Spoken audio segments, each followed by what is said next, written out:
everything you think you know about survival is wrong. You see, nearly all instruction on the topic revolves around not dying. Our focus is going to be on living. Everybody dies. Everybody watching this right now will die. But for Christians, death is gain, for then we will be with the Lord. Until He calls us home, we realize there is a purpose for our continued existence here.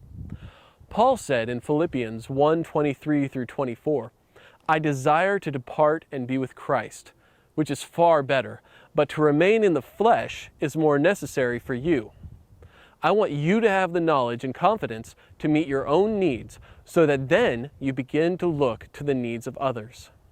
This kind of confidence cannot be placed in adequate preparations or sufficient fieldcraft. For as Solomon said in Ecclesiastes 12:12, "There is no end to the making of many books, and much study wearies the body." Instead, my goal is to equip you with an agile and active mind, capable of adapting to the ambiguous environments that you'll find in a survival situation, and resting completely in the peace to be found in the sovereignty of our Lord Jesus Christ. Does that mean we shouldn't prepare? Absolutely not. Proverbs 22:3 and 27:12 say the exact same thing. The sensible see danger and take cover, but the foolish keep going and are punished.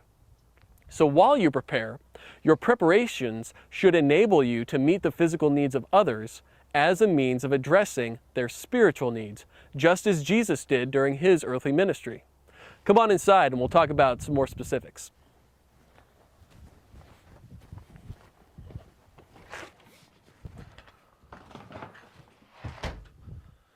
Hi. In this episode, we're going to discuss 10 types of natural disasters, where they most likely occur, the major causes and casualties, and some techniques for staying safe. It's important that you know how to prepare and respond to the disasters common to where you live, work, and travel.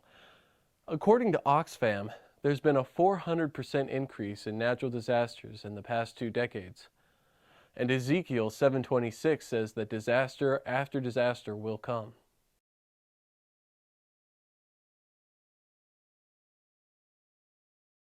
First up, earthquakes. Scientists detect approximately 50 earthquakes every day, or 20,000 a year, but estimate that over 1 million actually occur, most in areas too remote to be monitored. The United States typically has between 2,000 to 3,000 earthquakes a year, though in 2010, that number jumped to about 8,000. Only about 10% of these are strong enough for people to feel, and only 1% produce effects strong enough to cause widespread damage. If you're keeping up with the math, that's between 20 to 80 significant earthquakes a year in the U.S. alone. This is a map of the areas in the United States which are prone to earthquake activity. Earthquakes provide no early warning and are difficult to predict. They can occur any time of day, any time of year. Most casualties are from falling objects, flying glass, and collapsing walls. If you believe you're experiencing an earthquake, get inside.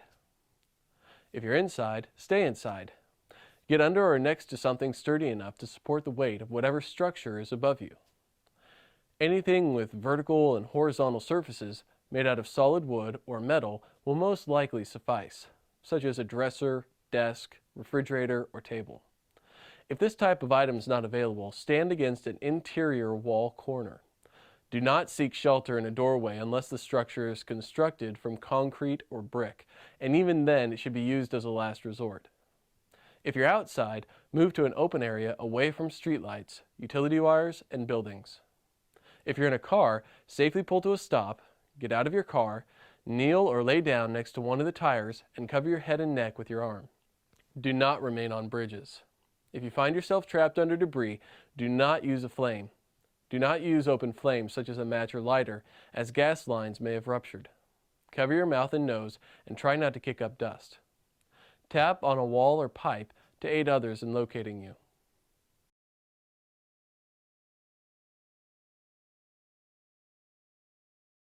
Tsunamis are large waves caused by seismic activity in the ocean floor. This is a map of the areas in the United States which are susceptible to tsunamis. The seismic activity provides moderate early warning, but the exact effects are difficult to predict. Tsunamis can occur any time of day, any time of year. Most casualties are from swiftly moving debris, drowning, and hypothermia. If you experience an earthquake and live in a coastal region, follow the earthquake guidance during the shaking. Immediately after the shaking stops, get to higher ground. You may only have a few minutes. If you can see the wave, it's likely too late to evacuate, because tsunamis can move at 450 miles an hour in the open ocean.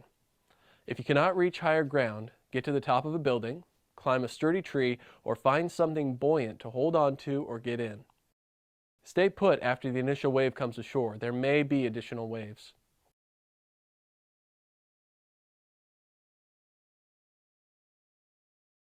Hurricanes are tropical cyclones with maximum sustained surface winds in excess of 39 miles an hour. This is a map of the areas in the United States which are susceptible to hurricanes. Hurricanes provide good early warning and are easy to predict. They generally occur between June 1st and November 30th. Most casualties are from collapsed structures, drowning, and flying debris. If you're in the path of a hurricane, your primary response should be to evacuate. If that's not possible, brace the trusses, garage doors, windows, and doors of your structure. Plywood or storm shutters are best, but even duct taping an X across the window is better than nothing. If the high pressure created from a hurricane finds or creates a way into your structure, it could lift the roof off or even remove it from its foundation. During a hurricane, get to an interior room, such as a closet or hallway on the ground floor, but not in the basement. Do not go outside when it gets quiet. You may be in the eye, which can be up to 30 miles wide. You will experience wind and rain effects up to 400 miles from the eye of the storm.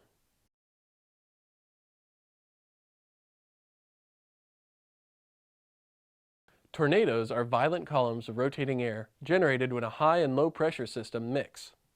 Over 100,000 thunderstorms form over the United States each year. Between 600 and 1,000 give birth to tornadoes. Here's a map of the locations in the United States that are prone to tornado activity. Tornadoes provide moderate early warning for the right conditions, but no warning with regard to where it will actually touch down or its path of travel. Tornadoes generally occur between March and August, and a majority of them occur between noon and midnight. Most casualties are from collapsed buildings and flying debris. Indicators that conditions are correct for a tornado include a sharp, fresh smell in the air that seems unusual, hunter green to greenish black color in the sky, hail, a moment of silence after a thunderstorm, clouds that speed by quickly in a rotating fashion, a waterfall sound that gets louder like a train, or debris falling from the sky. If you are outside and see these conditions, get inside or underground. Once inside, get into a windowless interior room, storm cellar, or basement. Get under or hold on to a heavy piece of furniture. Avoid wide-span roofs such as auditoriums, cafeterias, atriums, and gymnasiums. Do not stay in mobile homes as they do not have the sufficient foundation to resist the high winds associated with tornadoes. If you cannot get inside, lay down prone in low-lying areas, sewers, or culverts. Look for places which will provide natural suction such as mud or bodies of water. Protect your neck and head with your arms and hands. Since you're in a low-lying area, remember to stay alert for flooding.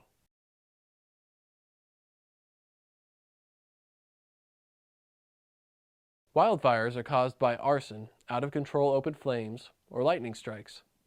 This is a map of the area in the United States which historically see the most wildfire activity. Wildfires provide moderate early warning and are relatively easy to predict. They generally start between midnight and early morning. Most casualties from a wildfire will be from burns, smoke inhalation, and falling debris. If you're caught in the open, get into a large body of water. Cover your head and upper body with wet clothing. If a large body of water is not available, get to a location with no fuel, such as a quarry or gravel lot. Cover your body with wet clothing and breathe through the wet clothing. The safest place may actually be behind the fire. Traverse the flames laterally until you find a spot to breach. Do not try to escape downhill. Do not use canyons, draws, or saddles. If you're forced to stay in your structure, close all windows, vents, doors, and non-combustible window coverings. Shut off your gas at the meter and turn off or blow out all pilot lights. Open your furnace damper and close the fireplace screens. Move your flammable furniture into the center of the home away from windows and sliding doors. Place waterproof valuables in ponds, pools, or filled bathtubs. Your goal should be to create a zone of no fuel between you and the fire. Any fuel you cannot remove, you should completely soak with water. An interesting technique is to place running lawn sprinklers on your roof and external fuel tanks. If you're in a structure that is on fire, stop, drop, and roll. Never run while on fire, as it only increases the flame's supply of oxygen. Stay low to the floor as you attempt to exit the structure. Before opening a door, check it with the back of your hand.